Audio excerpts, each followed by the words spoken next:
Namaskar viewers, hello and welcome to Sunset TV. I'm Tina Jha, you're watching Perspective. Australia has become the first country in the world to ban social media for users under 16. So starting now, children below that age will no longer be able to create new accounts and existing profiles are being deactivated. The Australian government says the move is aimed at protecting young people from harmful content and reducing risks like cyberbullying, grooming and online addiction. This unprecedented step has ignited a global debate, especially in countries now considering similar restrictions. Denmark has announced plans to ban social media for under 15s. Norway is examining a similar proposal. A French parliamentary inquiry has recommended a ban for under 15s, along with a social media curfew for 15 to 18-year-olds. Also, Spain has drafted a law requiring parental authorization for under 16s to access any social media platform. And in the UK, new online safety rules, which were announced in July this year, could see tech executives fined or even jailed if they fail to protect young users from harmful or illegal content. In India too, there have been growing demands from parents and civil society to limit children's online access, especially as India has one of the world's cheapest data tariffs and more than 300 million children under the age of 15. Earlier this year, a petition seeking a ban was filed in the Supreme Court, but it was dismissed as a matter of policy making. Now, Australia's bold decision has reopened the conversation about whether India should also consider a similar prohibition, or does the real solution lie not in the laws, but in systemic behavioral and educational changes? We'll explore all this on the show today. Joining us with their perspectives are two guests. I'm delighted to welcome Dr. Om Sai Ramesh V, Professor of Psychiatry, Lady Hardinge Medical College, New Delhi. Dr. Ramesh, thank you for taking our time and joining us on this very important debate. Also with us is Mr. Anuj Agarwal, cyber expert and chairman, Center for Research on Cybercrime and Cyber Law. Mr. Agarwal, always a pleasure to have you with us on the program. Dr. Ramesh, let's begin the program today with you because Australia's move has sort of ignited the debate once again on whether countries should curb access to social media for children under the age of 16. Is it time for India also to consider a similar move, given that we have a significant population of adolescents?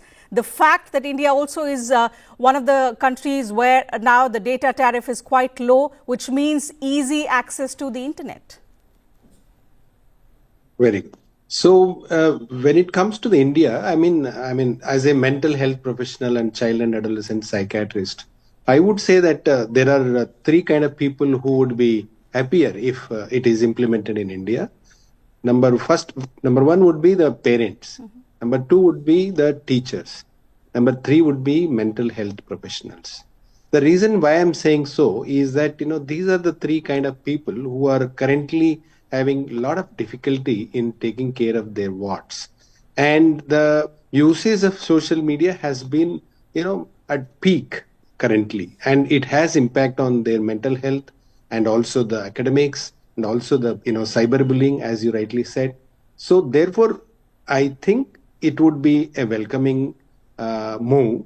However, I also would like to say that it cannot be done like what Australia has done just now, in my opinion, because such a kind of a move would have a lot of impact on the, the children as adolescents, and they will find means and methods to get the things in a back door.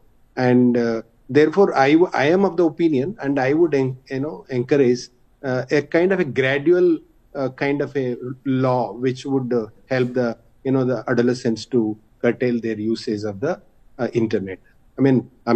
Social media. What does it mean? It means like probably there can be some kind of timings, or there can be some restriction on particular social media, or there can be some kind of a the places where you will not use the internet, or places where you will not use your social media, etc., etc. I hope I made my point clear. Of course. You spoke about how it's important given the negative impact of the various social media platforms, especially on these young minds. But whether an outright ban is the way forward, or whether we need behavioral or systemic changes, is something that we will also delve upon in due course of time. Let me come to the legal aspect, speak to Mr. Agarwal about why such a ban could be like an overstatement in a country like India, because we are at a stage where social media platforms also have their own advantages. For a lot of youngsters, it's a source of education. It might also lead to digital exclusion if we start thinking about an outright ban. Mr. Agarwal, we've tried through the DPDP Act to try and make the internet a safe place. If you could take us and our viewers through some of the rules in that act which specially pertain to make the internet a safe place for children under the age of 18 in our country. Very pleasurably taken my point. That first of all, not talk about bad about the social media. It is a very good medium of communication. Children and adolescents also need to communicate with the friends, school, parents, and the whole world. And so far, it had been a very, very effective and a cheap and accessible medium.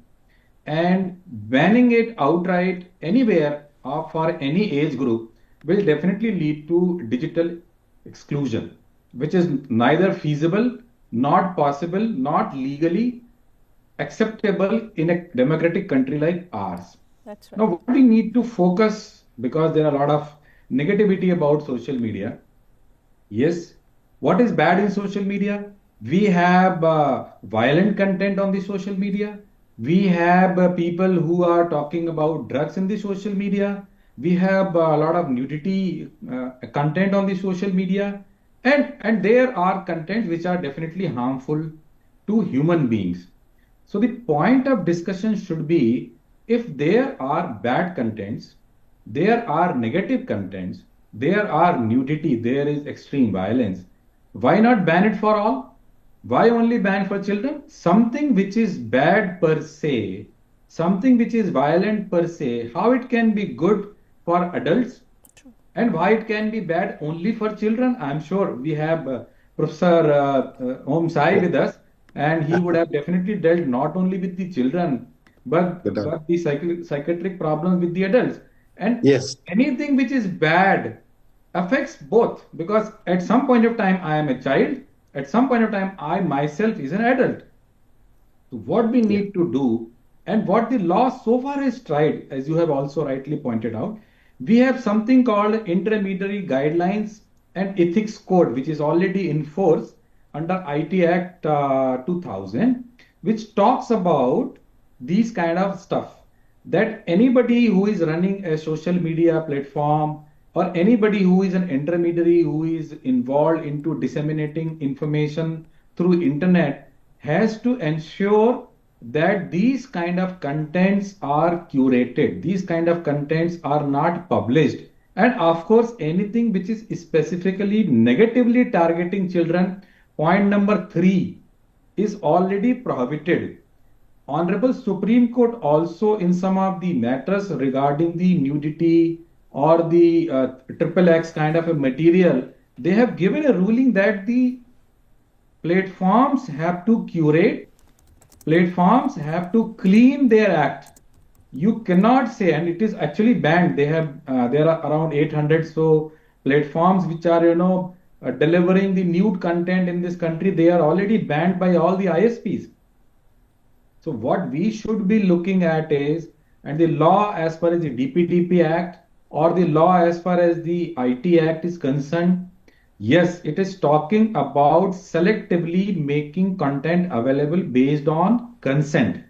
But something which is patently wrong, patently violent, is promoting intolerance, is promoting drugs, should be banned. And this should be the responsibility of the platforms, not the individual. The onus should be on the platform to curate such content and remove it. And anybody who is peddling violence, anybody who is peddling nudity, drugs on social media, or any digital platform should be booked under appropriate law. The legal provisions are already there.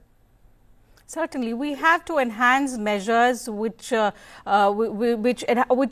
the accountability of these social media platforms, and outright ban is something that may not work in a country as diverse in terms of digital literacy. There are so many socio-cultural factors as well at play, and of course the point about digital exclusion that we spoke about earlier, and Mr. Agarwal has already thrown light on that. So an outright ban doesn't work in a democratic country like ours, and we have to find alternate pathways. Dr. Ramesh, based on your experience, what could be those alternate pathways which are not legal but which cater to the behavioral patterns? What is it that we can do to protect our children from the harmful content, from the addiction, from the cyberbullying, without actually forbidding them from using these platforms? Yeah, that probably I think we need to find out such kind of intermediary, measures over a period of time. But immediately we may not be able to have a solution like that. But then being a mental health professional, being a child psychiatrist, I have been seeing that there are so many young children who are coming to our clinics with influence of such kind of problems, such as bullying is very common, and they also have a lot of body image worries. How am I looking, how others are looking. And one important reason why we are more concerned about this particular age group, that is adolescents, is their brains are still growing. There is a development which is taking place, especially their, if you see, their reward pathways are still very, very short. So anything which is novelty seeking, anything which is, the risk taking, they are at the beginning. So basically, because of all these reasons, they are more prone when compared to the adults and other age group population to fall prey for such kind of the material which is there online. And probably the best method would be, as I really do not know what is the exact method, but then we should have a kind of a graded implementation rather than one single short ban on the entire usage of the social media. Because I do agree with our co-panelist, Mr. Anuj sir, saying that there are so many benefits about the social media if they are used very meaningfully, judiciously. But the problem is that the children and adolescents, they may not be used them judiciously in most of the time. So therefore, they are more prone for the ill effects of that. Do you mean that the lack of supervision at home could also be one of the reasons why children are falling prey to harmful content and threats like cyberbullying?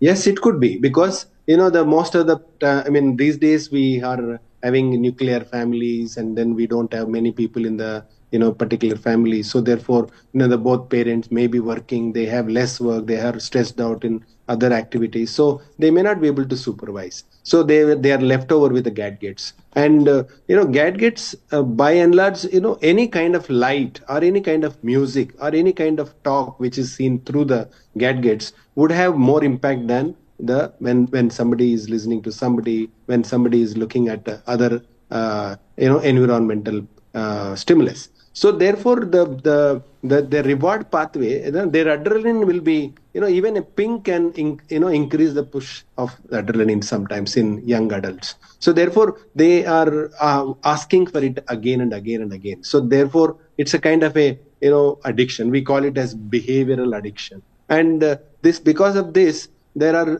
ramifications in very many areas of the individual. Their academics are affected, their socialization is affected, they may be having low self-esteem, they may land up in kind of a depression, anxiety, and enormous data is already available on this particular area, the ill effects of social media on growing children and adolescents. And we have seen that they are more prone for anxiety and depression, and they are also having what you call the low self-esteem. They will not be able to make friends, they will not be able to meet friends, they will have social anxiety, such kind of things. However, as Dr. Anu sir has said, probably we'll have to have more control on the platforms rather than the content rather than the user.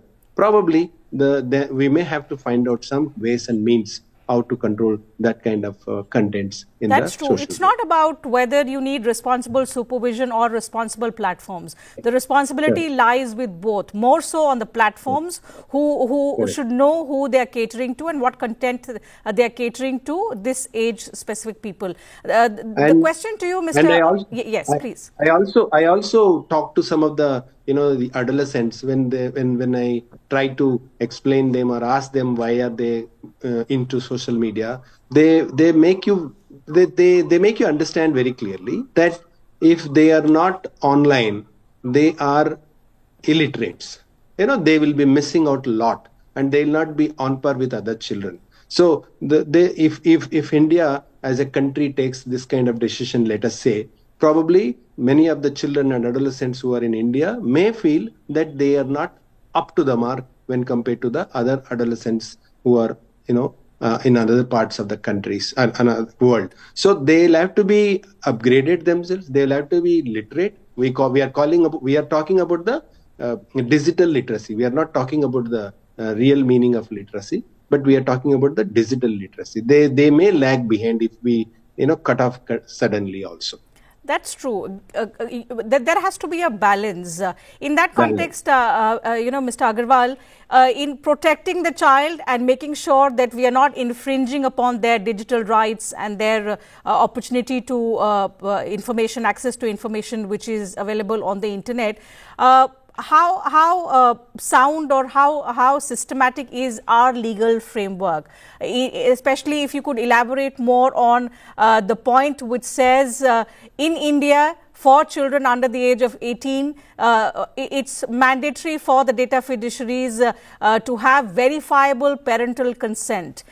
Explain to us what it means and how will the platforms ensure that they are permitting only children above the age of 18, and for children below the age of 18 that parental consent is required. How do they obtain that? If you could elaborate more on that for us and our viewers.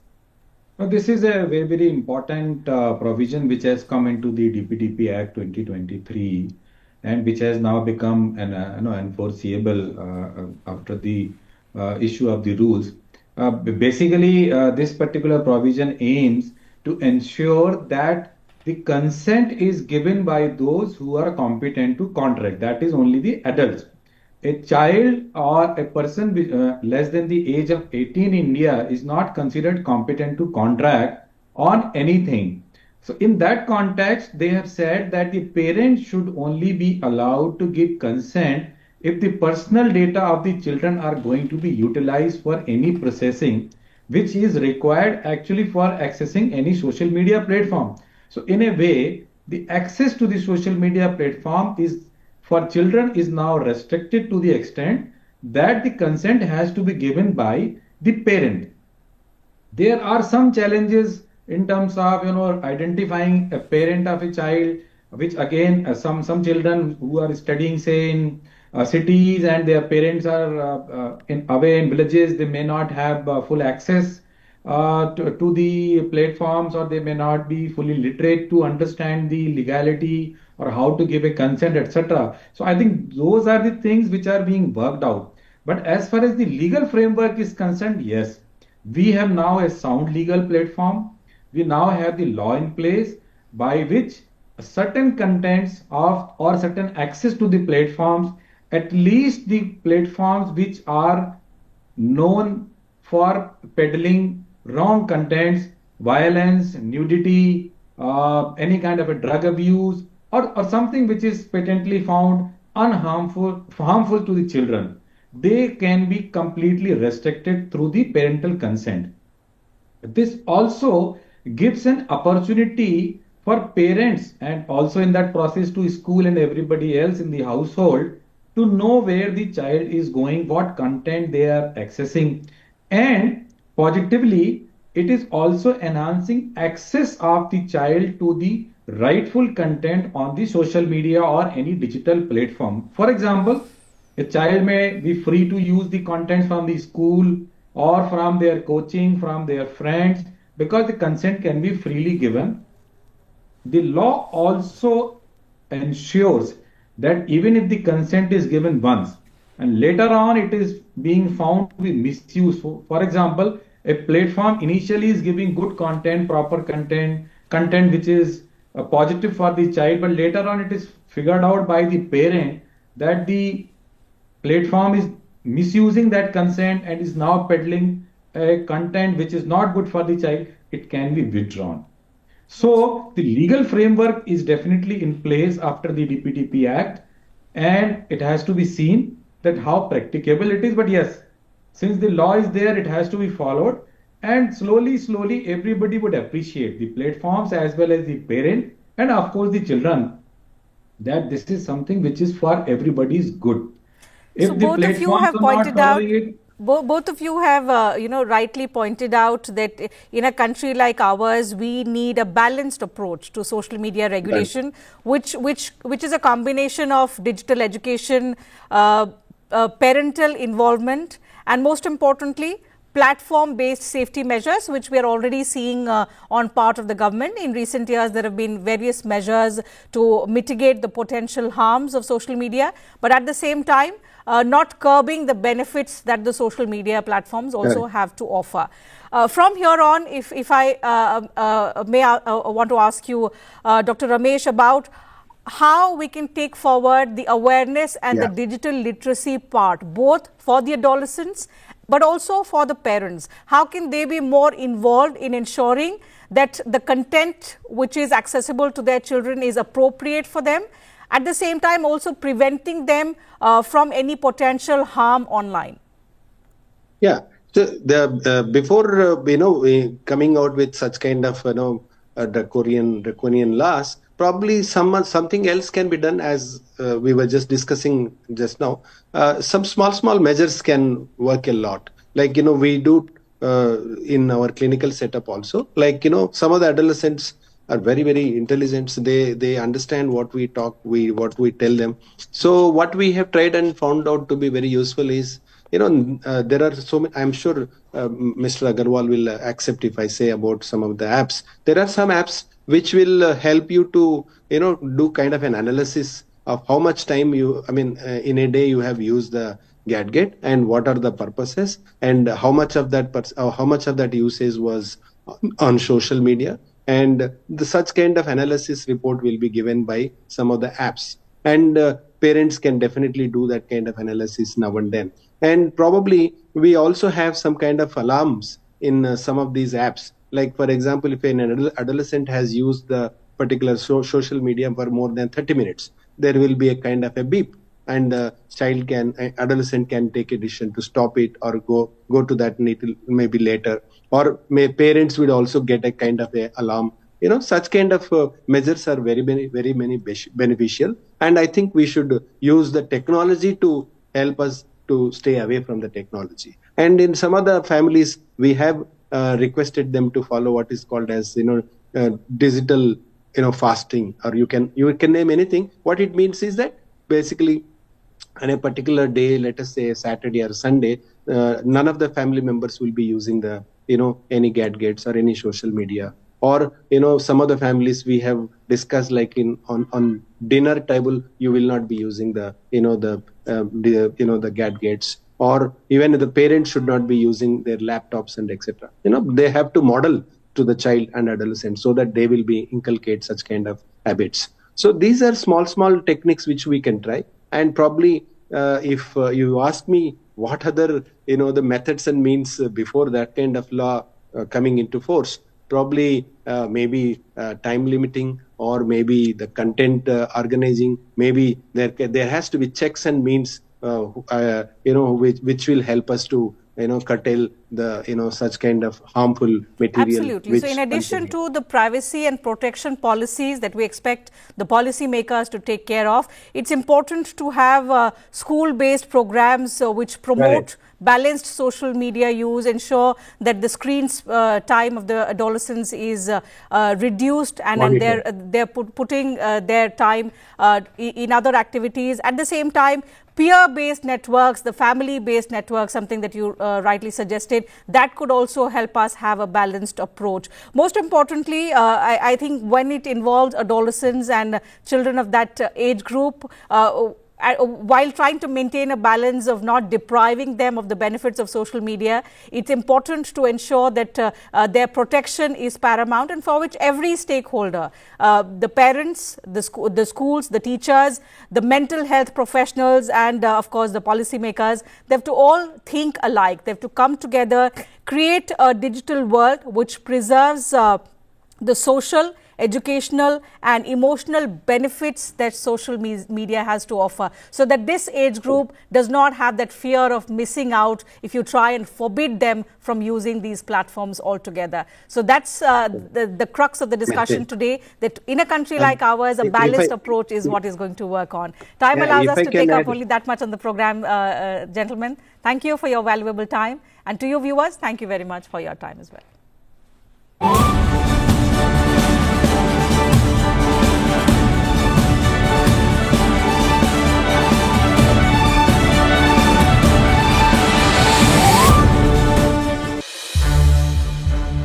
संसद TV के और भी programmes देखने के लिए subscribe करें हमारा YouTube channel और हाँ, इन्हें लाइक और शेयर करना ना भूलें।